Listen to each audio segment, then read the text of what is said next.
Thanks very much. I just want to say thank you to Matthew for organising this and for accommodating me, because I had a terrible calendar clash and needed to be in two places at once. So apologies for missing your earlier papers. I was really looking forward to it. But I hope you can see some connection through this food and actually make the connections for me for the things that I've missed in terms of IP and sustainable development goals. So I've done a purposefully naughty thing here and put a no logo available sign up on there, because I'm going to talk about food and brands and a degrowth economy. So whereas I would normally have a QUT logo on here, I'm just wanting to make the point about maybe this is the challenge for IP. If we have sustainable food movements that are community driven and not necessarily driven by the corporate system, then what does that mean for brands and things like that? I'm flagging that there because I have very little content about intellectual property in here. I'm a food systems sociologist, food and agriculture sociologist, or also been referred to as a rural or an environmental sociologist. So hopefully there's some nice cross-disciplinary cross-pollination today, and we'll see as we go along. So, okay, so I want to talk about the things today to do with Sustainable Development Goal 12, and that's production and consumption, or responsible production and consumption. I'm going to look at this through the lens of food, because that's my bag. I do a lot of work on food. And so I'm going to look at production and consumption, and just in the background there, let's just think about waste as well, because that's quite a big issue at the moment. So the theoretical lens that I'd like to bring to this is the idea of the production treadmill. And I'm going to unpack and talk about that a bit later. But coinciding with that is to have a production treadmill, you also need an associated consumer treadmill as well. So let's think in terms of buying and wasting and continually to doing that. What does that mean for sustainable development and meeting the criteria for the goals? So I'm just going to mess around with three possible fixes. There's plenty more, but these are just some that I just wanted to take a look at. That's the idea of a degrowth economy, food system relocalization, and a green economy approach as well to those wicked challenges of sustainable production and consumption. So what's sustainable production and consumption about? Or I think it's actually resilient or responsible in SDG goals. I might have got that wrong. You see variations of a theme. It requires, this is what they're arguing, this is from the UN, that it requires a systemic approach and cooperation amongst actors operating in the supply chain from producer to the final consumer. So they've got this very supply chain focus, and that makes perfect sense to us. One of the things they're also doing or aiming to do is promoting resource use and efficient resource use efficiencies. So green and decent jobs, but also they've got a specific indicator in there that they want to have food waste as well. So this is to reduce future economic environmental threats, but also to strengthen the economic competitiveness as well, and reduce poverty. So for me, some of these things are quite conflicting. If you want to increase economic competitiveness, then how do you address, is that about producing more? Again, being on this treadmill of production, we can question that. So as a sociologist, there's nothing we like more than a good tension or a good challenge. And so you can see one of the tensions here is between what we have as our economic system is market-based capitalism or neoliberal form of capitalism, and sustainability. And a question is often asked by environmental sociologists, that is capitalism sustainable? Can we have a sustainable planet, live within our ecological limits with this kind of economic system, which is about extracting more, producing more, then wasting more, and then continuing the cycle again? So we know that growth requires resources in terms of input, so that might be fossil fuels, for example, but we also know that resources are finite, and we're finding that out now the hard way with issues like climate change. Ocean acidification is a really good example, Saiful, as well. And so we're trapped in this cycle of resource dependency, and this is where I'm talking about being on a treadmill of production. So unfortunately, it wasn't me that invented that term, as much as I would have liked to. This comes from an environmental sociologist called Alan Schneeberg, and he had a nice book back in 1980 about the environment, from surplus to scarcity. So the key premise of Schneeberg's book is that the type of system that we have now is environmentally destructive. Our economic system is very clearly correlated to a destructive environmental process. So if we think about the model that we have now of constant economic growth, then we're producing more, we're consuming more, and we're wasting more. And then it's kind of rinse and repeat, that cycle as well. In relation to food, we can see this quite clearly in all the stages of the food system. So, and this is where the treadmill of productivism really applies quite nicely. So at the farm level, what we have now is an industrial model, agro-industrial model of food production. It's characterized by monocultures, economies of scales, chemical and biological inputs, such as genetically modified food, factory farming of livestock, then which also involves antibiotics. And one of the outcomes from that has been overproduction as well. So production, ironically, production of more food than we need, but at the same time, we also have a good proportion of the global population that experiences scarcity in that. So we've got this two-tier system as well, producing lots of food quite cheaply for us. It might only be 9 or 10% of our income, but maybe 70 or 80% of somebody's income in a different country where wages are low as well. So you can see some of these, maybe as the economists would call externalities of the food system. It doesn't affect everybody evenly.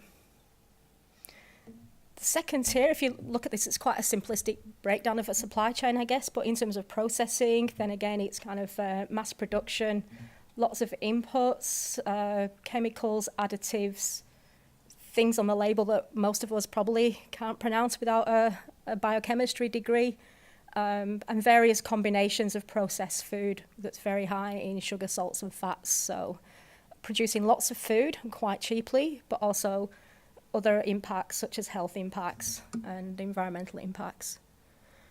In terms of retail, we've now got mass markets for food. In Australia, we have a duopolistic system with Coles and Woolworths having about something between 70 and 80% of the market share for food as well. So we've started to put all of our eggs in one basket in terms of the food system.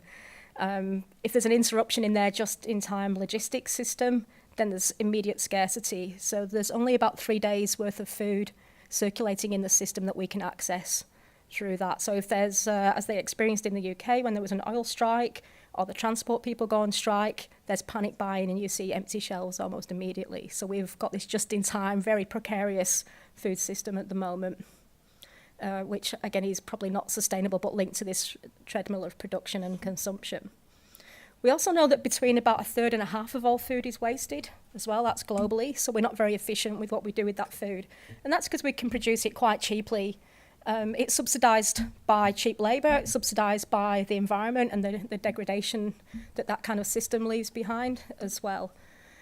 So the part of this treadmill is as the environment diminishes, it needs more and more inputs. And once farmers get into that cycle, then it's very difficult to get off that treadmill. So now farming is capital intensive, it's chemical intensive, machinery intensive, but it's not very labour intensive. You'll find, 1 or 2 people running a farm of hundreds of thousands of acres at the moment. So it's a particular type of industrial model. And it's very hard to get off that treadmill once you're in there. You can't suddenly say we're going to switch this off and go organic because the soils have been degraded by the chemicals over time with weedicides, pesticides, fertilisers and so on. So I've just flagged a few little questions because I don't know the IP answers to this or whether they're interesting questions relating to law, IP and society. But what does it mean for IP? So we've got GM foods, industrial foods, products, knowledge and ownership. It's a particular type of food system that sits alongside a particular type of regulatory and governance system as well. So I've probably mentioned 1 or 2 of the environmental impacts, but a few more in terms of farming systems. So you think this is the base for the whole food system for all of us, and we all need food. And we've got this ever-degrading base that it's based on. So particularly in Australia that we know there's been lots of tree clearing for agriculture. We export about 80% of our beef. So this again it's an economy, it's not we just growing beef to feed us. In its wake, that's left issues with the soil, like increased levels of salinisation where whole parcels of land have just been taken out of production.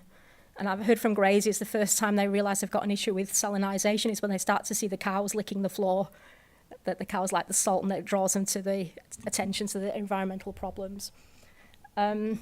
So also soil erosion, loss of soil fertility, and ultimately desertification as well. So it's a very efficient system. It produces cheap food, but we're going to pay for it. Somebody's paying for it now. It's the environment, but later on we'll all be equally paying for this. Monocrop production as well. It's also heavily based on inputs and fertilizers. That doesn't have a great impact on the environment as well. And CAFOs is a term I've borrowed off the US. It's confined animal feed operations. So when we're looking at these intensive food systems again, we end up with crowding of one type of animal in a very small space. So we have to give them antibiotics to stop them getting sick and so on. And there's always issues of health, pollution, local environmental impacts, that kind of thing. So again, this getting locked into these cycles as well, that it becomes a little bit of a treadmill.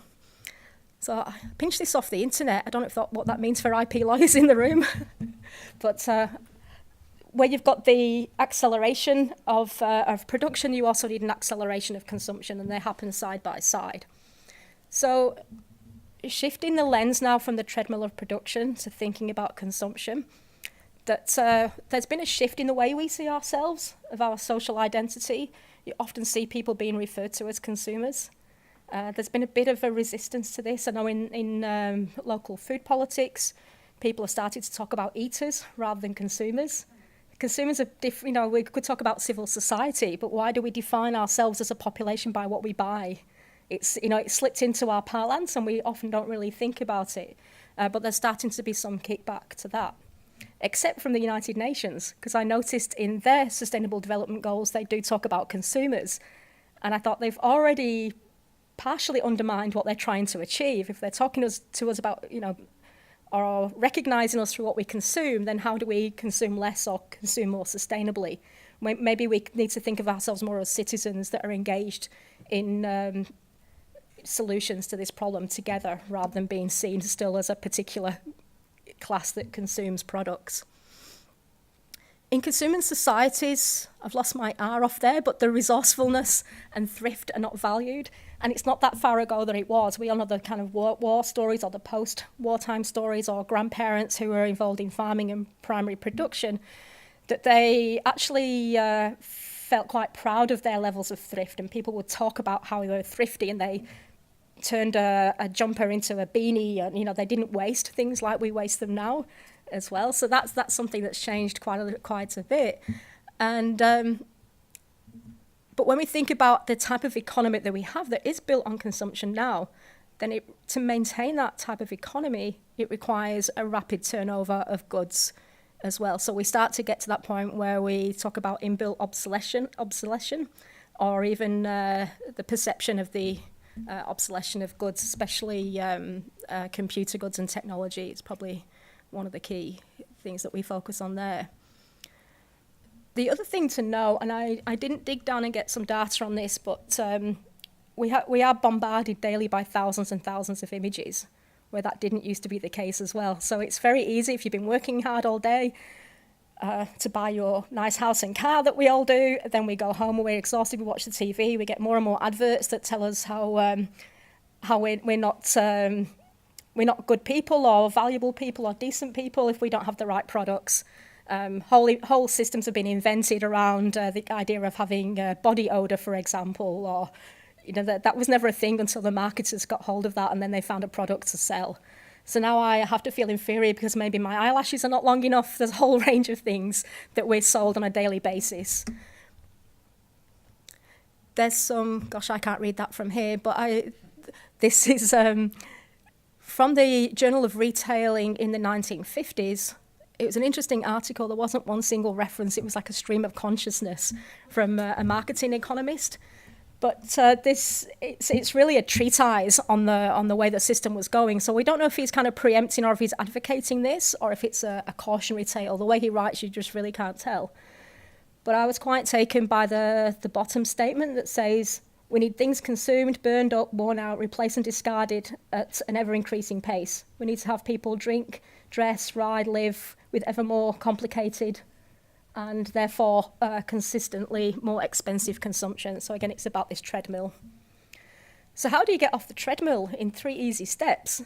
First of all, there is this concept of the degrowth economy that's been around for, probably started to get quite popular in the 1970s with authors like Schumacher writing Small is Beautiful. There's been some more recent work about prosperity without growth. There's a number of books on this, but there's also a grassroots social movement that supports this.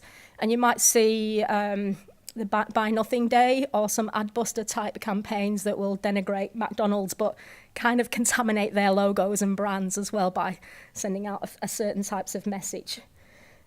So I think what's also interesting that this is a grassroots movement around degrowth. It's not necessarily something that governments are going to implement top down because it's a complete at odds with the growth economy. It's the dominant paradigm.